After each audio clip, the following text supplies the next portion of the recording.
আসসালামু আলাইকুম ওয়ারাহমাতুল্লাহ। শ্রোতা বন্ধুরা, আপনারা কেমন আছেন? আশা করি আল্লাহ তাআলার রহমতে সকলেই ভালো আছেন। আজ আমরা আলোচনা করব এমন একজন ব্যক্তির জীবন কাহিনী নিয়ে, যার কাহিনী বলে শেষ করা সম্ভব না, যার বীরত্বে কবিতা দেখে হাজারো কবি, যার সম্পর্কে স্বয়ং আল্লাহ রাব্বুল আলামিন বলেছেন যে সে আমার তরবারি। হ্যাঁ, আপনি ঠিকই ধরেছেন, তিনি আর কেহ নন, তিনি হচ্ছেন স্বয়ং আল্লাহর তরবারি, রাসূল সাল্লাল্লাহু আলাইহি ওয়াসাল্লামের জামাতা এবং নিজের চাচাতো ভাই, শেরে খোদা হযরত আলী রাদিয়াল্লাহু। হযরত আলী রাদিয়াল্লাহু আনহু ছিলেন রাসূলুল্লাহ সাল্লাল্লাহু আলাইহি ওয়াসাল্লামের চাচাতো ভাই, ইসলামের চতুর্থ খলিফা, কিংবদন্তি বীর পুরুষ, মহান চিন্তাবিদ, জ্ঞান সমুদ্র এবং দুনিয়ার প্রতি নিরাসক্ত বিশিষ্ট সাহাবী। তার উপনাম আবুল হাসান ও আবু তুরাব এবং তার উপাধি ছিল হায়দার। পিতার নাম আবু তালিব বিন আব্দুল মুত্তালিব আর মায়ের নাম ফাতিমা বিনত আসাদ। হযরত আলী রাদিয়াল্লাহু আনহু নবুয়াতের 10 বছর পূর্বে জন্মগ্রহণ করেন।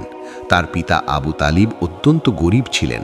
চাচার আর্থিক সংকট লাঘবের জন্য নবী করিম সাল্লাল্লাহু আলাইহি ওয়াসাল্লাম বালক আলীকে নিজ প্রতিপালনে নিয়ে নেন। ফলে তার শৈশব ও কৈশোর মহানবী সাল্লাল্লাহু আলাইহি ওয়াসাল্লামের সাহচর্যেই কাটে। এরই সুফল হিসেবে তিনি জাহিলি যুগেও মূর্তি পূজা থেকে মুক্ত ও পবিত্র থাকতে সক্ষম হন। হযরত আলী রাদিয়াল্লাহু আনহু বালক বয়সেই ইসলাম গ্রহণ করেন। একদিন তিনি নবী করিম সাল্লাল্লাহু আলাইহি ওয়াসাল্লাম ও উম্মুল মুমিনিন হযরত খাদিজা রাদিয়াল্লাহু আনহাকে নামাজরত অবস্থায় দেখেন। তিনি খুব কৌতূহল প্রকাশ করলেন এবং এ সম্পর্কে জানতে চাইলেন। মহানবী সাল্লাল্লাহু আলাইহি ওয়াসাল্লাম তাকে নিজ নবুয়াতের সত্য কথা জানান এবং শিরক ও কুফরের মন্দত্ব ব্যাখ্যা করেন। তখনই হযরত আলী রাদিয়াল্লাহু আনহু ইসলাম গ্রহণ করেন। ইসলাম গ্রহণের পর তিনি গোপনে নামাজ পড়তেন। একদিন তার নামাজের দৃশ্য তার পিতার চোখে পড়ে। আবু তালিব জিজ্ঞেস করলেন, তুমি কি করছো? হযরত আলী রাদিয়াল্লাহু আনহু তাকে ইসলাম গ্রহণের কথা এবং নবী সাল্লাল্লাহু আলাইহি ওয়াসাল্লামের শিক্ষা জানান। আবু তালিব এতে কোনো আপত্তি করেননি, বরং বললেন, আমি জানি মোহাম্মদ ভালো পরামর্শই দান। সর্বপ্রথম ইসলাম গ্রহণকারী ছিলেন উম্মুল মুমিনিন হযরত খাদিজা রাদিয়াল্লাহু আনহা। কিন্তু তারপরে কারা ইসলাম গ্রহণ করেছিলেন তা নিয়ে বিতর্ক ছিল। কেউ বলেন হযরত আবু বকর রাদিয়াল্লাহু আনহু, কেউ হযরত আলী রাদিয়াল্লাহু আনহু, আবার কেউ হযরত যায়েদ ইবনু হারিসাকে উল্লেখ করেন। বিশেষজ্ঞগণ এই বিতর্ক সমাধান করেছেন এইভাবে। বয়স্কদের মধ্যে প্রথম ইসলাম গ্রহণ করেছিলেন হযরত আবু বকর সিদ্দিক রাদিয়াল্লাহু আনহু, দাসদের মধ্যে হযরত যায়েদ রাদিয়াল্লাহু আনহু, আর শিশু ও কিশোরদের মধ্যে প্রথম হযরত আলী রাদিয়াল্লাহু আনহু।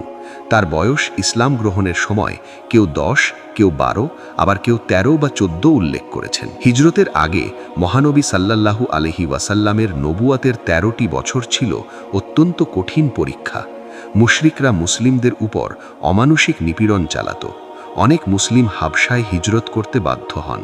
তাদের মধ্যে ছিলেন হযরত আলীর ভাই হযরত জাফর রাদিয়াল্লাহু আনহু। হযরত আলী রাদিয়াল্লাহু আনহু মহানবী সাল্লাল্লাহু আলাইহি ওয়াসাল্লামের সার্বক্ষণিক সঙ্গী হিসেবে মক্কা মুকাররামাতেই অবস্থান করেছিলেন। পরবর্তীতে যখন মদিনা মুনাওয়ারায় হিজরতের আদেশ আসে, তখন তিনি মক্কা পরিত্যাগ করেন। হযরত আলী রাদিয়াল্লাহু আনহু এর মক্কা থেকে হিজরত হয়েছিল নবী করিম সাল্লাল্লাহু আলাইহি ওয়াসাল্লামের হিজরতের সফর শুরু হওয়ার পর।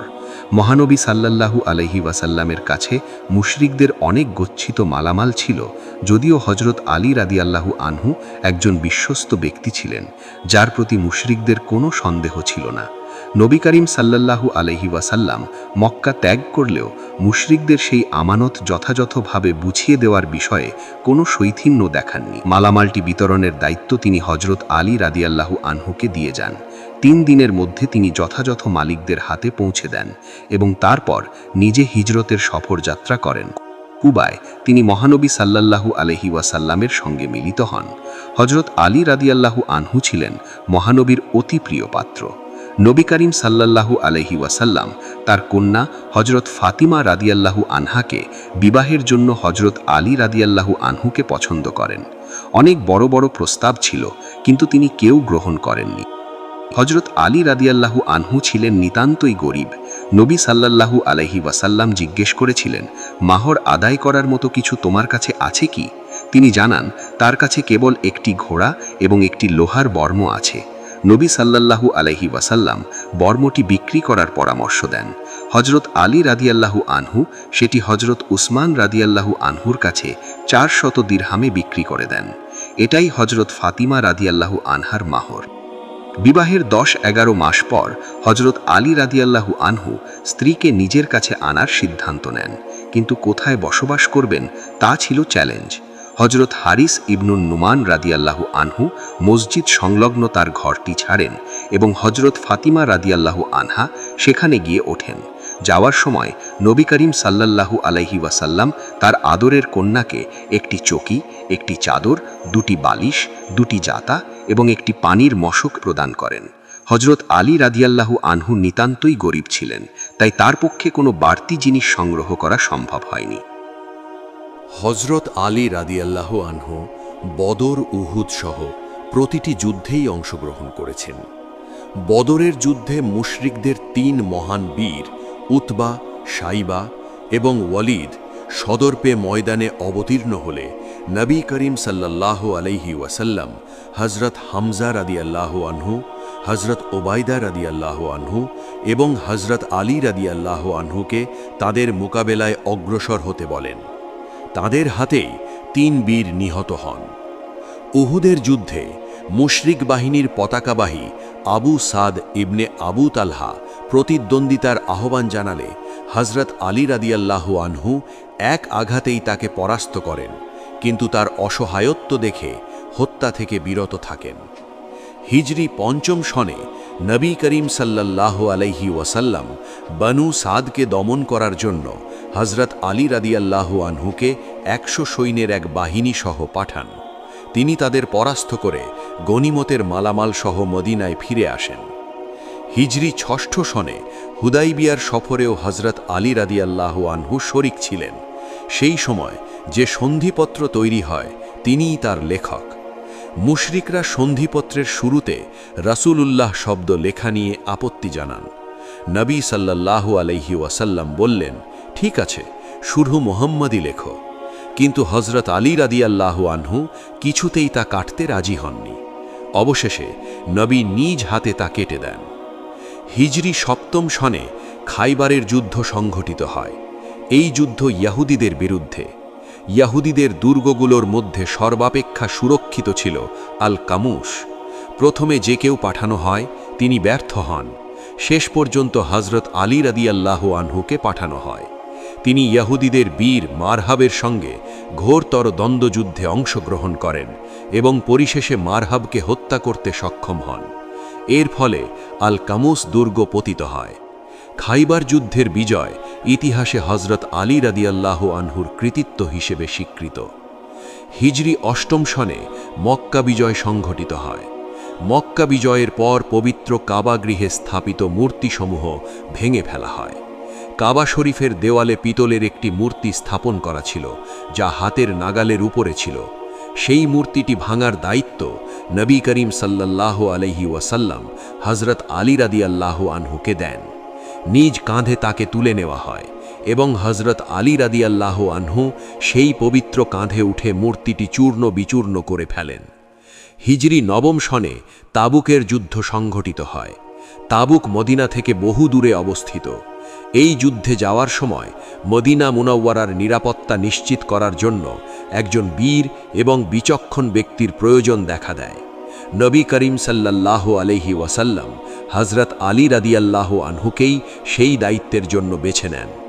শুরুতে নারী ও শিশুদের নিরাপত্তা বিষয়ে তার আপত্তি ছিল, কিন্তু নবী করিম সাল্লাল্লাহু আলাইহি ওয়াসাল্লাম তাকে সান্ত্বনা দেন। বলেছেন, তুমি কি এটা পছন্দ করো না যে মুসা আলাইহিস সালামের নিকট হারুনের যে অবস্থান ছিল, আমার কাছে তোমার সেই অবস্থান হবে। পার্থক্য কেবল এটুকুই যে আমার পর আর কোনো নবী হবে না। হিজরি 10ম সনে নবী করিম সাল্লাল্লাহু আলাইহি ওয়াসাল্লাম হজরত আলী রাদিয়াল্লাহু আনহুকে ইয়ামানে প্রেরণ করেন। তার প্রচার দক্ষতায় সেখানকার সমস্ত গোত্র ইসলাম গ্রহণ করে এবং তার হাতে জাকাতের মালামালও সমর্পণ করে। হজরত আলী রাদিয়াল্লাহু আনহু সেখানে কিছু সময় অবস্থান করেন। তারপর বিদায় হজে মক্কা মুকাররমায় নবী করিম সাল্লাল্লাহু আলাইহি ওয়াসাল্লামের সঙ্গে মিলিত হন। ইয়ামান থেকে ফেরার পথে তার সঙ্গে কিছু লোকের মতভেদ সৃষ্টি হয়। তারা নবী করিম সাল্লাল্লাহু আলাইহি ওয়াসাল্লামের কাছে অভিযোগ করেন। ফলে মদিনায় ফেরার পথে নবী করিম সাল্লাল্লাহু আলাইহি ওয়াসাল্লাম রাবিগের নিকটবর্তী গদিরে খুম নামক স্থানে একটি ভাষণ দেন। ভাষণে তিনি বলেন, অর্থাৎ আমি যার বন্ধু, আলীও তার বন্ধু। শিয়াগণ এ কথাকে ব্যবহার করে দাবি করেন যে হযরত আলী রাদিয়াল্লাহু আনহুকে নবী সাল্লাল্লাহু আলাইহি ওয়াসাল্লাম রাজনৈতিক উত্তরাধিকারী হিসেবে মনোনীত করেছিলেন। কিন্তু প্রকৃতপক্ষে হযরত আলী রাদিয়াল্লাহু আনহু নিজেও কখনো এমন ভাবেননি। তাই 3 খলিফার শাসনকালে তিনি তাদের সঙ্গে পূর্ণ সহযোগিতা করেছেন। হযরত আবু বকর রাদিয়াল্লাহু আনহুর আমলে হযরত আলী রাদিয়াল্লাহু আনহু আইন শৃঙ্খলা রক্ষা, ইলম ও ফিকহি বিষয়ে পরামর্শক হিসেবে দায়িত্ব পালন করেছেন। হযরত ওমর ফারুক রাদিয়াল্লাহু আনহুর আমলেও তিনি গুরুত্বপূর্ণ দায়িত্বে ছিলেন। হযরত ওমর তার সম্পর্কে বলেছেন, যদি আলী না হতো ওমর ধ্বংস হয়ে যেত। হযরত ওমর তাকে মদিনা মুনাওয়ারায় নিজ স্থলাভিষিক্ত নিযুক্ত করেছিলেন। হযরত ওমরের ইন্তেকালের আগে তিনি 6 সদস্যের এক শুরা গঠন করেন, যার কাজ ছিল পরবর্তী খলিফা মনোনীত করা। শুরার প্রধান ছিলেন হযরত আব্দুর রহমান ইবনে আওফ রাদিয়াল্লাহু আনহু। স্থানীয় ও বহিরাগত, নারী পুরুষ, যুবক বৃদ্ধ নির্বিশেষে সর্বস্তরের মানুষের সঙ্গে মতামত সংগ্রহ করার পর শুরা হযরত উসমান রাদিয়াল্লাহু আনহুকে খলিফা হিসেবে মনোনীত করেন। হিজরি 23 সনের জুলহিজ্জা মাসে হযরত আলী রাদিয়াল্লাহু এর খেলাফতের বায়াত অনুষ্ঠিত হয়। সর্বপ্রথম হযরত আলী রাদিয়াল্লাহু বায়াত গ্রহণ করেন। আগের মতোই তিনি নতুন খলিফার প্রতি সর্বাত্মক সহযোগিতা চালিয়ে যান। অধিকাংশ পরামর্শ সভায় তিনি অংশগ্রহণ করতেন এবং খলিফার পক্ষ থেকে বাইতুল মালের ভাতা ও যুদ্ধলব্ধ সম্পদের তদারকি করতেন। হযরত আলী রাদিয়াল্লাহু হযরত উসমান রাদিয়াল্লাহু এর নামে নিজের এক পুত্রেরও নাম রাখেন, যেমন হযরত উমর রাদিয়াল্লাহু এর নামেও তার এক পুত্রের নাম রাখা হয়েছিল। হিজরি 35 সনে ইসলাম বিরোধী কুচক্রী মহল ফিতনা ফাসাদের সৃষ্টি করতে থাকে। এই ফিতনার নেতৃত্বে ছিলেন আবদুল্লাহ ইবন সাবা নামক এক প্রাক্তন ইহুদি। ইসলাম গ্রহণের ছদ্মাবরণে তিনি নিজের দুর্ভিসন্ধি বাস্তবায়ন করার চেষ্টা চালাচ্ছিলেন। তার অপতৎপরতায় খলিফার বিরুদ্ধে বিভিন্ন স্থানে বিদ্রোহ গানা বাঁধতে থাকে। শেষ পর্যন্ত বিদ্রোহ যথেষ্ট শক্তিশালী হয়ে ওঠে। এক পর্যায়ে বিদ্রোহীরা মদিনা মুনাওয়ারায় সমবেত হয় এবং হযরত উসমান রাদিয়াল্লাহুকে তার বাড়িতে অবরুদ্ধ করে রাখে। হযরত আলী রাদিয়াল্লাহু তাদেরকে বোঝানোর চেষ্টা করেন তিনি আজ করতে পারেন যে বিদ্রোহীরা খলিফাকে হত্যা করবে। ঝুঁকি সত্ত্বেও তিনি তার পুত্র হাসান ও হুসাইনকে পাহারায় নিযুক্ত করেন। তারা অস্ত্রসজ্জিত হয়ে খলিফার বাড়ির প্রবেশপথে পাহারা দিতে থাকে। পরিশেষে হিজরি 35 সনের জুলহিজ্জা মাসে দুর্বৃত্তরা অত্যন্ত নির্মমভাবে হযরত উসমান রাদিয়াল্লাহুকে শহীদ করে। এরপর বিশিষ্টজনদের পরামর্শক্রমে হযরত আলী রাদিয়াল্লাহু ইসলামের চতুর্থ খলিফা হিসেবে মনোনীত হন। তিনি খেলাফতকে মদিনা মুনাওয়ারা থেকে কুফায় স্থানান্তরিত করেন। তার খেলাফতের সময়কাল নানা গোলযোগ ও যুদ্ধের মধ্য দিয়ে কেটেছে। শুরুতে আল জামাল যুদ্ধ, তারপর আস-সিফফিন যুদ্ধ সংঘটিত হয়। উভয় যুদ্ধে তিনি জয়লাভ করেন। পরে খারিজি সম্প্রদায় বিদ্রোহের মাধ্যমে তার বিরুদ্ধে ফিতনা ফাসাদ চালিয়ে যায়। তারা প্রায় সকল সাহাবীকেই কাফের ঘোষণা করত। হযরত আলী রাদিয়াল্লাহু তাদের দমনে সর্বশক্তি প্রয়োগ করেন।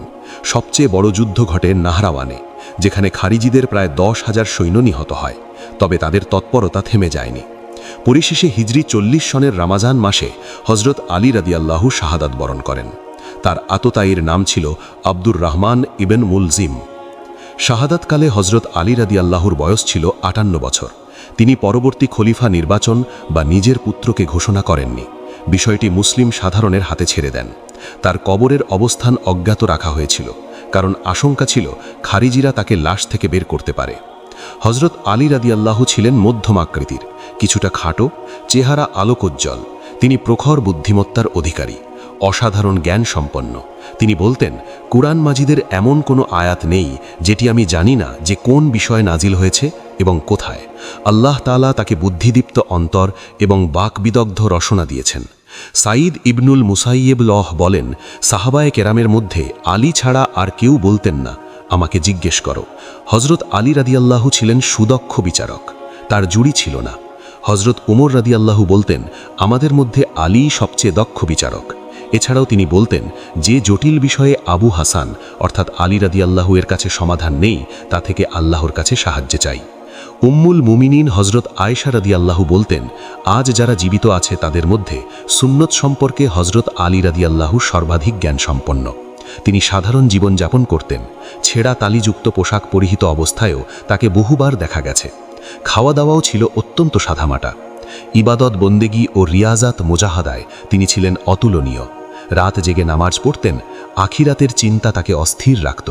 বিছানায় শুয়েও তিনি চিন্তায় ছটপট করতেন। দান খয়রাতের ক্ষেত্রে তিনি উদার ছিলেন।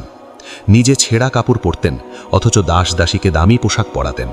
দাস দাসীকে কিনে আজাদ করে দিতেন। কুয়া থেকে পানি তোলা সহ নানা পরিশ্রমের কাজও তিনি নিজে করতেন। গরিবদের সঙ্গে মেলামেশা করতে পছন্দ করতেন এবং তাদের সঙ্গে তার ওঠা বসা ছিল ঘনিষ্ঠ। সদালাপী ছিলেন এবং হাসি মুখে মানুষের প্রশ্নের উত্তর দিতেন। হজরত ফাতিমা রাদিয়াল্লাহু এর জীবদ্দশায় তিনি আর কোনো বিবাহ করেননি। তার গর্ভে তিনি 3 পুত্র ও 3 কন্যা সন্তান লাভ করেন।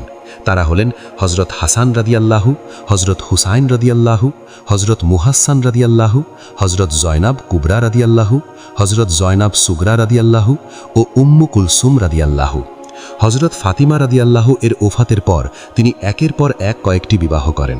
তাদের মধ্যে ছিলেন খাওলা হানাফিয়া রহ, উম্মুল বানিন রহ, উম্মু হাবিব রহ, লায়লা রহ, আসমা রহ ও সাইদা রহ।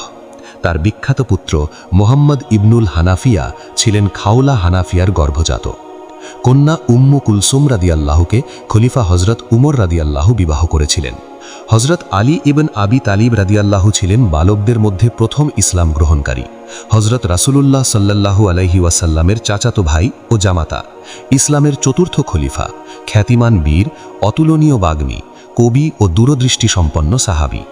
পিতা আবু তালিবের অপরিসীম স্নেহে হজরত রাসূলুল্লাহ সাল্লাল্লাহু আলাইহি ওয়াসাল্লামের প্রতিপালন হয়েছিল। হজরত আলী রাদিয়াল্লাহু এর জন্মের সময় পিতা আবু তালিব অত্যন্ত অভাব অনটনের মধ্যে ছিলেন। মক্কায় তখন দুর্ভিক্ষ চলছিল। অতিরিক্ত সন্তানের কারণে আর্থিক সংকট লাঘবের উদ্দেশ্যে নবী সাল্লাল্লাহু আলাইহি ওয়াসাল্লাম হজরত আলী রাদিয়াল্লাহু এবং আব্বাস জাফরকে নিজ প্রতিপালনাধীনে নিয়ে নেন। সেই থেকে হজরত আলী রাদিয়াল্লাহু এর শৈশব ও কৈশোর রাসূলুল্লাহ সাল্লাল্লাহু আলাইহি ওয়াসাল্লামের সরাসরি প্রশিক্ষণাধীনে কাটে। তার এই প্রশিক্ষণের ফলে জাহিলি যুগেও তিনি মূর্তি পূজা থেকে দূরে থাকেন এবং শিরক তাকে স্পর্শ করতে পারেনি। ইসলাম গ্রহণের পর নবী সাল্লাল্লাহু আলাইহি ওয়াসাল্লাম ও হজরত খাদিজা রাদিয়াল্লাহুকে নামাজরত অবস্থায় দেখে আলী রাদিয়াল্লাহু কৌতূহল প্রকাশ করেন। তিনি প্রশ্ন করেন, আপনারা কি করছিলেন? নবী সাল্লাল্লাহু আলাইহি ওয়াসাল্লাম তাকে নবুয়াতের কথা এবং শিরকের ভয়াবহতা বুঝিয়ে দেন। তার অন্তর স্বচ্ছ হওয়ায় সাথে সাথে আলী রাদিয়াল্লাহু ইসলাম গ্রহণ করেন। তখন তার বয়স ছিল প্রায় 10-11 বছর। ইসলাম গ্রহণের পর তিনি লুকিয়ে নামাজ পড়তেন। এক পর্যায়ে পিতা আবু তালিব বিষয়টি জানতে পারলেও তাকে উৎসাহিত করেছিলেন এবং বলেছিলেন, আমি জানি মুহাম্মদ ভালো পরামর্শই দিয়ে থাকে। নবী সাল্লাল্লাহু আলাইহি ওয়াসাল্লামের সঙ্গে 13 বছর মক্কায় থাকার সময় হজরত আলী রাদিয়াল্লাহু সর্বদা নবীর সাহচর্য লাভ করেছিলেন। নবুয়াতের 4র্থ বর্ষে আত্মীয় স্বজনকে ইসলামের দাওয়াত দেওয়ার দায়িত্ব তিনি পালন করেছিলেন। মাত্র 14 বছর বয়সেই তিনি এই দায়িত্ব সুচারুভাবে সম্পন্ন করেছিলেন। মুসলমানরা প্রথমে হাবশায় হিজরত করলেও হজরত আলী রাদিয়াল্লাহু নবী করিম সাল্লাল্লাহু আলাইহি ওয়াসাল্লামকে ছেড়ে সেখানে হিজরত করেননি। মদিনা হিজরতের সময় এক পর্যায়ে হজরত আলী রাদিয়াল্লাহু নিজ জীবন বিপন্ন করে নবী করিম সাল্লাল্লাহু আলাইহি ওয়াসাল্লামের বিছানায় শুয়ে রাত্রি যাপন করেন। কাফিররা তাকে হত্যা করার জন্য ঘিরে রেখেছিল, কিন্তু সকালবেলায় এ দৃশ্য দেখে তারা অবাক হয়ে যায়। পরবর্তী 3-4 দিনে হজরত আলী রাদিয়াল্লাহু নবী করিম সাল্লাল্লাহু আলাইহি ওয়াসাল্লামের কাছে রাখা সমস্ত আমানাত ও লেনদেন যথাযথভাবে বুঝিয়ে দিয়ে মদিনার পথে হিজরত করেন। কুবায় এসে কুলসুম হিদ্দাম রাদিয়াল্লাহু এর বাড়িতে তিনি নবী করিম সাল্লাল্লাহু আলাইহি ওয়াসাল্লামের সঙ্গে মিলিত হন। মুহাজির ও আনসারদের মধ্যে ভ্রাতৃত্বের সম্পর্ক স্থাপনের সময় নবী সাল্লাল্লাহু আলাইহি ওয়াসাল্লাম হজরত আলী রাদিয়াল্লাহুকে নিজের ভাই হিসেবে গ্রহণ করেন। সাহাল ইবনুল হুনাইফ রাদিয়াল্লাহু এর সঙ্গে তাকে ভ্রাতৃত্বের সম্পর্ক স্থাপন করানো হয়েছিল। এরপরে মসজিদে নববী নির্মাণে তিনি জোরদারভাবে অংশগ্রহণ করেন। বিবাহ। দ্বিতীয় হিজরিতে নবী সাল্লাল্লাহু আলাইহি ওয়াসাল্লাম তার কন্যা হজরত ফাতিমা রাদিয়াল্লাহুকে হজরত আলী রাদিয়াল্লাহুর সঙ্গে বিবাহ দেন। তখন হজরত আলী রাদিয়াল্লাহু এর কাছে কেবল একটি ঘোড়া ও একটি লৌহ বর্ম ছিল। নবী সাল্লাল্লাহু আলাইহি ওয়াসাল্লাম বর্মটি বিক্রি করার নির্দেশ দেন। 400 দিরহামে বর্মটি বিক্রি করে তিনি সমুদয় অর্থ নবীর কাছে সোপর্দ করেন।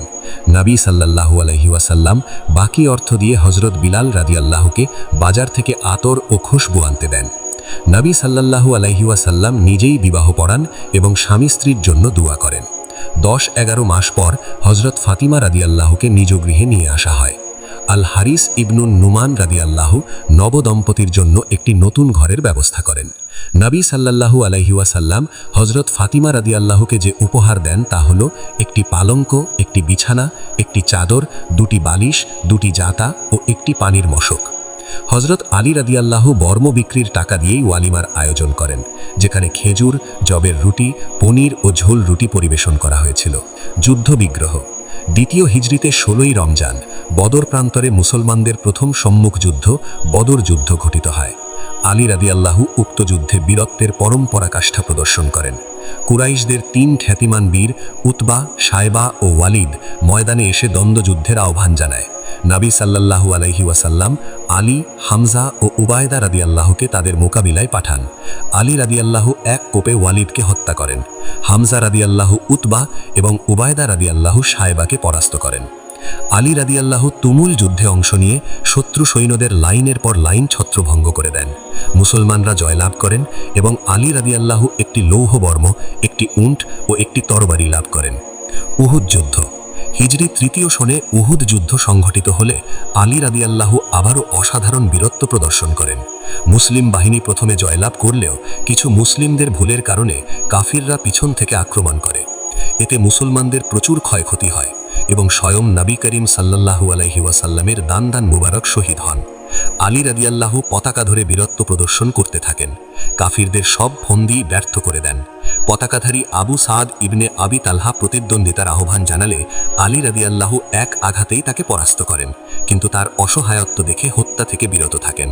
হিজরি 4র্থ সনে বানু নাজির নামক ইহুদি গোত্র 6 হিজরিতে রাসূলুল্লাহ জানতে পারলেন যে সাদ গোত্র খায়বারের ইহুদিদেরকে সাহায্য করার জন্য ঐক্যবদ্ধ হচ্ছে। তখন 100 সৈন্যসহ হযরত আলী রাদিয়াল্লাহুকে প্রেরণ করে তাদের আক্রমণ ও ছত্রভঙ্গ করার নির্দেশ দেন। তিনি শাবান মাসে অভিযান পরিচালনা করে 500 উট ও 2000 বকরি সহ গানিমাত সম্পদ অর্জন করে মদিনায় ফিরে আসেন। 6 হিজরিতে হুদাইবিয়া প্রান্তরে মুশরিকদের সঙ্গে যে সন্ধি হয়, সেই সন্ধিপত্র হযরত আলী রাদিয়াল্লাহু লিখেন। রীতি অনুযায়ী শিরোনামে তিনি লিখেন, মুহাম্মাদুর রাসূলুল্লাহর পক্ষ থেকে এ চুক্তি। মুশরিকরা বললেন, তাকে রাসূলুল্লাহ মেনে নিলে আর কোনো বিবাদ থাকে না। রাসূলুল্লাহ সাল্লাল্লাহু আলাইহি ওয়াসাল্লাম নির্দেশ দিলেন উক্ত শব্দ মুছে ফেলতে, কিন্তু হযরত আলী রাদিয়াল্লাহু বললেন, আল্লাহর কসম, আমি এই শব্দটি মুছতে পারি না।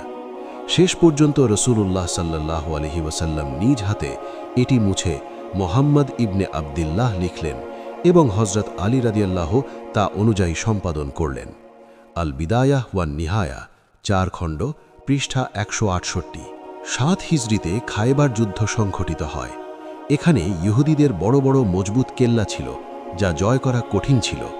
প্রথমে আবু বকর রাদিয়াল্লাহু এবং পরে উমর রাদিয়াল্লাহু তা অবরোধ করার দায়িত্ব পালন করেন, কিন্তু ব্যর্থ হন। তখন রাসূলুল্লাহ সাল্লাল্লাহু আলাইহি ওয়াসাল্লাম ঘোষণা করলেন, আগামীকাল আমি এমন একজনকে পতাকা দেব যার হাতে আল্লাহ ও তার রসুলের প্রিয় জয় সম্ভব। সকালে সেই গৌরব লাভের অধিকারী হিসেবে হযরত আলী রাদিয়াল্লাহুর নাম ঘোষণা করা হলো। তার চোখে সমস্যা দেখা দিলে রাসূলুল্লাহ সাল্লাল্লাহু আলাইহি ওয়াসাল্লাম তার মুখের লালা লাগিয়ে চোখ সুস্থ করে দেন। এরপর তিনি পতাকা হাতে এগিয়ে যান। ইহুদি সর্দার ও কামুস দুর্গের অধিপতি মারহাব কবিতা আবৃত্তি করে যুদ্ধের আহ্বান জানালেন। খায়বার জানে যে আমি মারহাব, যুদ্ধের দাবানল জ্বলে উঠলে তখন আমি অস্ত্রধারী অভিজ্ঞ বীর। হযরত আলী রাদিয়াল্লাহু তার উত্তর দেন, আমি সেই ব্যক্তি যার মা আমাকে হায়দার নাম দিয়েছে। আমি জঙ্গলের ভয়ঙ্কর সিংহ। আমি শত্রু বাহিনীকে পরিমাপ করি। একই তরবারির এক আঘাতেই মারহাবকে পরাজিত করে তিনি অতুলনীয় বীরত্ব ও সাহসিকতার পরিচয় দেন। কয়েকদিনের অবরোধের পর দুর্গ দখল করা হয়। মুসলিম আস-সাহিহ, 2 খণ্ড, পৃষ্ঠা 11। 8 হিজরি মক্কা বিজয়ের প্রাককালে হযরত আলী রাদিয়াল্লাহু আনহু রাসূলুল্লাহ সাল্লাল্লাহু আলাইহি ওয়াসাল্লামের নির্দেশে জুবায়ের ও মিকদাদ সহ অন্য দুই সঙ্গীর সঙ্গে একটি গুপ্ত চিঠি উদ্ধার করেন। চিঠিটি হাতিব ইবান আবি বালতাহা রাদিয়াল্লাহু আনহু প্রেরিত ছিল, যা বহনকারী মহিলার কাছ থেকে হজরত আলী রাদিয়াল্লাহু আনহু তা সংগ্রহ করে রাসূলুল্লাহ সাল্লাল্লাহু আলাইহি ওয়াসাল্লামের খিদমতে হাজির করেন। মক্কা বিজয়ের সময় মুসলিম বাহিনীর পতাকা হাতে হজরত আলী রাদিয়াল্লাহু আনহু কুদার দিক থেকে মক্কায় প্রবেশ করেন। রাসূলুল্লাহ সাল্লাল্লাহু আলাইহি ওয়াসাল্লাম কাবা গৃহে রক্ষিত ৩৬০টি মূর্তি এক এক করে ভেঙে ফেলেন এবং আয়াত পাঠ করেন, আর বলো, সত্য এসেছে এবং মিথ্যা বিলুপ্ত হয়েছে, মিথ্যা তো বিলুপ্ত হবারই। সূরা আল ইসরা ১৭:৮১। পিতলের একটি বিশাল মূর্তি ছিল, যা উঁচুতে থাকার কারণে ভাঙা যাচ্ছিল না। তখন হজরত আলী রাদিয়াল্লাহু আনহুকে স্বীয় কাঁধে উঠানো হয় এবং তিনি তা ভেঙে চরমার করেন।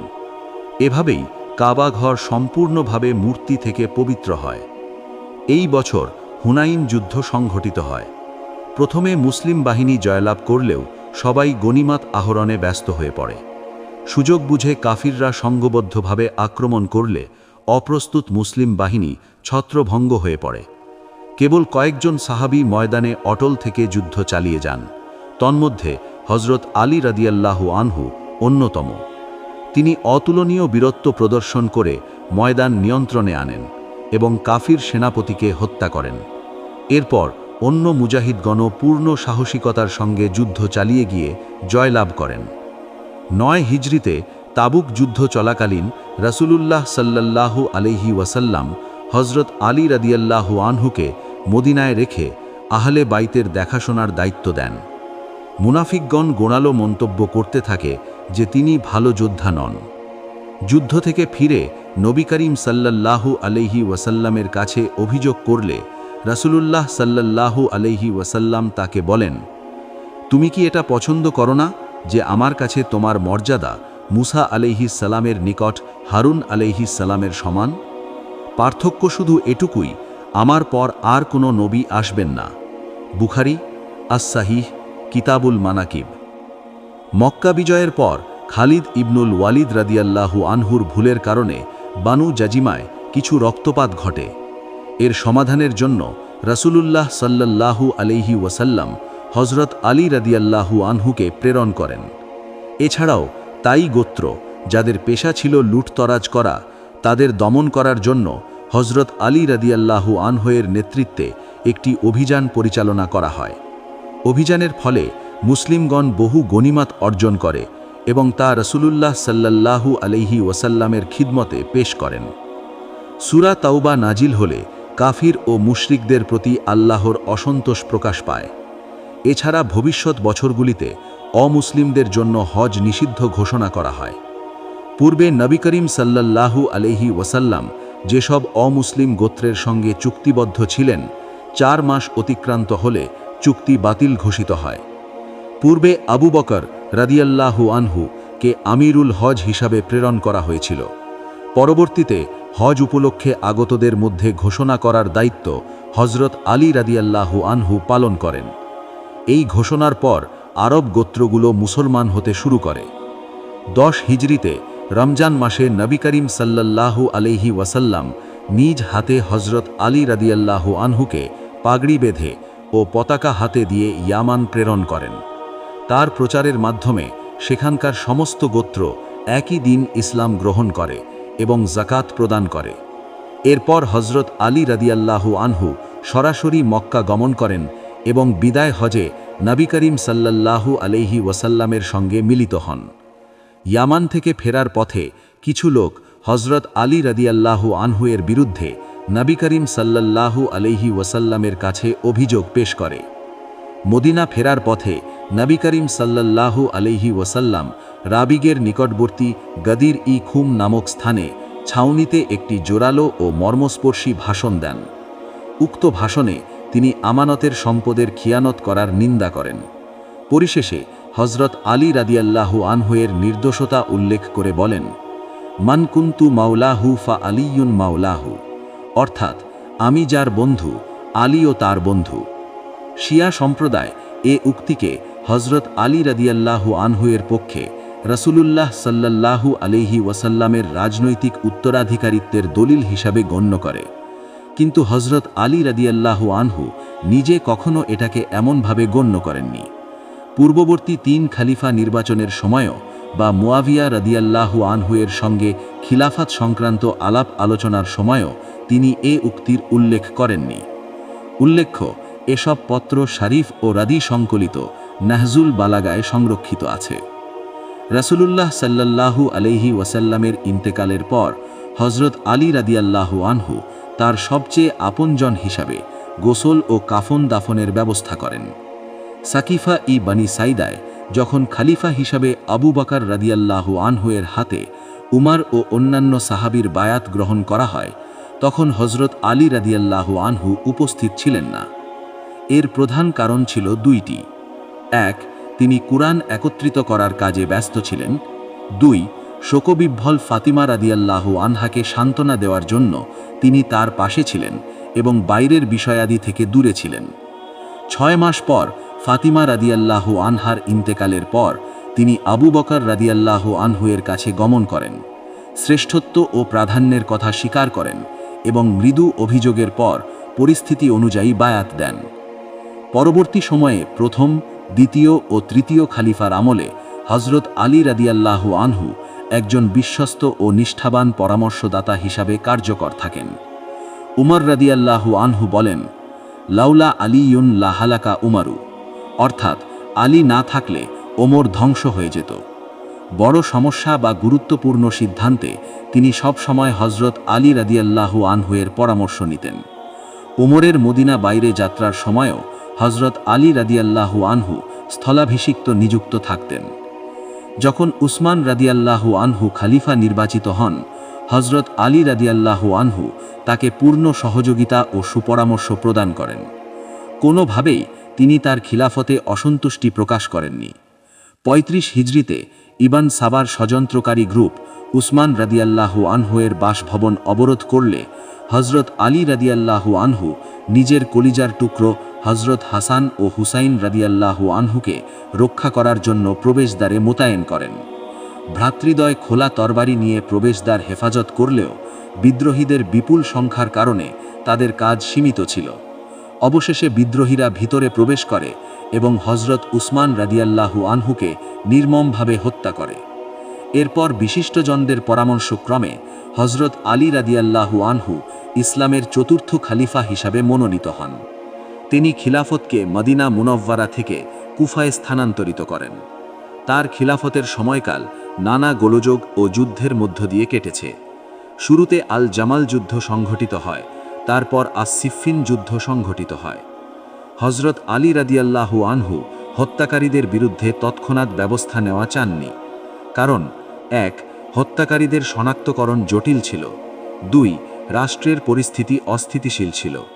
তার উদ্দেশ্য ছিল পরিস্থিতি শান্ত করে তারপর উসমানের হত্যার প্রতিশোধ নেওয়া। কিন্তু দিনে দিনে পরিস্থিতি আরও অবনতি হতে থাকে। হজরত আলী রাদিয়াল্লাহু আনহু উসমানের আমলে নিয়োগকৃত প্রাদেশিক গভর্নরদের বরখাস্ত করে নতুন গভর্নর নিয়োগ দিলেন। কিন্তু বসরা, কৃষ্ণা, মিশর ও শাম সর্বত্রই তারা প্রতিরোধের সম্মুখীন হলেন। কোথাও তাদের নতুন দায়িত্বে যোগদান করতে দেওয়া হলো না। চতুর্দিকে তখন ব্যাপক অরাজকতা ও বিশৃঙ্খলা দেখা দিল। উসমানের হত্যাকাণ্ডের সময় উম্মুল মুমিনিন হজরত আয়েশা রাদিয়াল্লাহু আনহা মক্কায় ছিলেন। মদিনায় রওনা হলে পথমধ্যে উসমানের শাহাদতের ঘটনা এবং হজরত আলী রাদিয়াল্লাহু আনহুয়ের খিলাফতের মসনদে আসীন হবার খবর জানতে পারেন। মদিনায় তখনও গোলযোগ চলছিল। এই সংবাদ শুনে তিনি আবার মক্কা ফিরে যান। মদিনায় অরাজকতা ও বিশৃঙ্খলা উত্তরোত্তর বৃদ্ধি পেতে থাকে।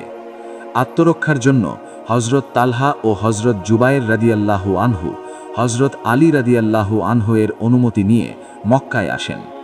এখানে হজরত আয়েশা রাদিয়াল্লাহু আনহার সঙ্গে সাক্ষাৎ হলে তিনি উসমানের হত্যার প্রতিশোধ নেওয়ার আকাঙ্ক্ষা প্রকাশ করেন। তালহা ও জুবায়েরও এ বিষয়ে ঐক্যমত পোষণ করেন। একই সময় মক্কার বরখাস্তকৃত গভর্নর আবদুল্লাহ ইবান আমের হাদ্রামি, মদিনা থেকে পালিয়ে আসা মারওয়ান ইবনুল হাকাম, সাইদ ইবনুল আস সহ উসমানিয়া নেতারা মক্কায় সমবেত হয়ে উসমানের হত্যার প্রতিশোধ নেওয়ার জন্য বসরায় যাত্রা করেন। হজরত আলী রাদিয়াল্লাহু আনহু এই সংবাদ পেয়ে বসরায় রওয়ানা হন, যাতে রাজস্ব ভাণ্ডার ও সেনা ছাউনির নিয়ন্ত্রণ আগে থেকে নিশ্চিত করা যায়। ইবনে সাবা, যিনি মূলত ইহুদি হলেও মুসলমান নাম ধারণ করে ষড়যন্ত্র করতেন, হজরত আলী রাদিয়াল্লাহু আনহু এর সঙ্গে বসরায় উপস্থিত হন। তার ষড়যন্ত্রের ফলে পরিস্থিতি আরও জটিল ও অস্থিতিশীল হয়। উভয় পক্ষ বসরায় মুখোমুখি হলে গৃহযুদ্ধ এড়ানোর জন্য নেতৃস্থানীয় মুসলমানরা আপ্রাণ চেষ্টা করেন, কিন্তু ইবনে সাবা ও তার সঙ্গীরা ভুল বোঝাবুঝি সৃষ্টি করে, মনে করে উভয় দলের মধ্যে সমঝোতা হলে তাদের রেহাই হবে না। তাই রাতের বেলা তারা হজরত মুয়াবিয়ার বাহিনী তখন কৌশল গ্রহণ করে। তারা কোরআন শরীফ হাতে নিয়ে ঘোষণা দেয়, এই কোরআন দিয়ে আমাদের ফায়সালা হবে। হজরত আলী রাদিয়াল্লাহু ও তার প্রধান সেনাপতি চালাকি বুঝতে পেরে প্রস্তাব প্রত্যাখ্যান করেন, কিন্তু সৈন্যদলের একটি বড় অংশ ফায়সালা না মানলে মুয়াবিয়া রাদিয়াল্লাহুর সঙ্গে একাত্ম হয়ে যায়। বাধ্য হয়ে হজরত আলী রাদিয়াল্লাহু ফায়সালা মেনে নেন। সালিশি ফয়সালার মাধ্যমে বিরোধ নিরসনের সিদ্ধান্ত নেওয়া হয়, কিন্তু কিছু লোক বলে ওঠে, ইন ইল হুকমু ইল্লা লিল্লাহ, আল্লাহ ছাড়া আর কোনো হুকুম আমরা মানি না। যারা এই খেলাফ বা বিরোধিতা করত তারা হজরত আলী রাদিয়াল্লাহুর সৈন্যদল থেকে বেরিয়ে যায় এবং সর্বত্র অরাজকতা ও বিশৃঙ্খলা সৃষ্টি করে। এরা পরিচিত হয় খারিজি সম্প্রদায় নামে। এরপর খারিজিদের কয়েকটি উপদল নাহরওয়ান নামে স্থানে সমবেত হয়। খারিজিরা দল বহির্ভূত কাউকে হত্যা করতে কুণ্ঠিত হতো না, এমনকি দুগ্ধপোষ্য শিশুও তাদের হাত থেকে রেহাই পেত না। হজরত আলী রাদিয়াল্লাহু নাহরওয়ান আক্রমণ করে তাদেরকে ব্যাপকভাবে ধ্বংস করেন। 10,000 খারিজির মধ্যে মাত্র 10 জন বেঁচে যায়। 40 হিজরিতে হজরত আলী রাদিয়াল্লাহু ও হজরত মুয়াবিয়া রাদিয়াল্লাহুর মধ্যে একটি চুক্তি স্বাক্ষরিত হয়। চুক্তি অনুযায়ী হজরত আলী রাদিয়াল্লাহুর দখলে থাকবে ইরাক আর হজরত মুয়াবিয়া রাদিয়াল্লাহুর দখলে থাকবে সিরিয়া। উভয়ের মধ্যে আর কোনো যুদ্ধ হবে না, কেউ কারো এলাকায় ফৌজি অভিযান চালাবে না বা অবৈধ অনুপ্রবেশ করবে না। নাহরওয়ানের যুদ্ধে চরমভাবে পরাজিত খারিজিগণ হজরত আলী রাদিয়াল্লাহুর প্রতি তীব্র ক্ষিপ্ত হয়। তারা 3 ব্যক্তিকে প্রতিবন্ধক মনে করে হত্যা করার পরিকল্পনা করে। সেই 3 জন হলেন কৃষ্ণায় হজরত আলী, সিরিয়ায় হজরত মুয়াবিয়া এবং মিশরে হজরত আমর ইবনুল আস রাদিয়াল্লাহু। তারা সিদ্ধান্ত নেয় একসাথে এই 3 জনকে ফজরের নামাজরত অবস্থায় হত্যা করবে। 40 হিজরি 19 রমজান ফজরের নামাজের সময় ইবনে মুলজিম হজরত আলী রাদিয়াল্লাহুর মেহরাবে দাঁড়িয়ে 20 মাখা তরবারি দিয়ে তার মাথায় আঘাত করে। আঘাতে হজরত আলী রাদিয়াল্লাহু মারাত্মকভাবে আহত হন। ইবনে মুলজিমকে দ্রুত আটক করা হয়। হজরত আলী রাদিয়াল্লাহু তখনও হুঁশে ছিলেন এবং আদেশ দেন, ওকে কোনো কষ্ট না দিয়ে বন্দি রাখো। আমি সুস্থ হলে নিজে সিদ্ধান্ত নেব ক্ষমা করব নাকি শাস্তি দেব, আর যদি আমার মৃত্যু ঘটে তখন কিসাস নেওয়া যাবে। ইন্তেকালের পূর্বে তিনি তার জ্যেষ্ঠ পুত্র হজরত হাসান রাদিয়াল্লাহুকে সমস্ত স্থাবর ও অস্থাবর সম্পত্তি, বংশ ও পরিবারের আচার আচরণ সম্পর্কে ওসিয়াত করেন। খিলাফত বা রাজনীতির কোনো বিষয় এতে ছিল না। খিলাফতের উত্তরাধিকারী নাম প্রস্তাব করতে গেলে তিনি তা অস্বীকার করেন। হাসানের হাতে বাইয়াতের বিষয়ে কেউ জিজ্ঞেস করলে তিনি বলেন, আমি তোমাদের তা করতে আদেশও দিই না, নিষেধও করি না। এরপর ধীরে ধীরে হজরত আলী রাদিয়াল্লাহু জান্নাতের পথে অগ্রসর হন। তার বয়স তখন 63 বছর। তিনি 40 হিজরির 19 রমজান, মতান্তরে 21 রমজান শাহাদাত লাভ করেন। তিনি 4 স্ত্রী, 21 জন পুত্র ও 18 জন কন্যা রেখে যান। নাজাফের বাইরে কুফায় তাকে দাফন করা হয়। হজরত আলী রাদিয়াল্লাহুর খিলাফতের সময়কাল ছিল 4 বছর 9 মাস। আল্লাহ রাব্বুল আলামিন আমাদেরকে এই মহামনুষ্যের জীবনী থেকে শিক্ষা নিয়ে আমাদের জীবনকে সেইভাবে গড়ে তোলার তৌফিক দান করুন। আমিন।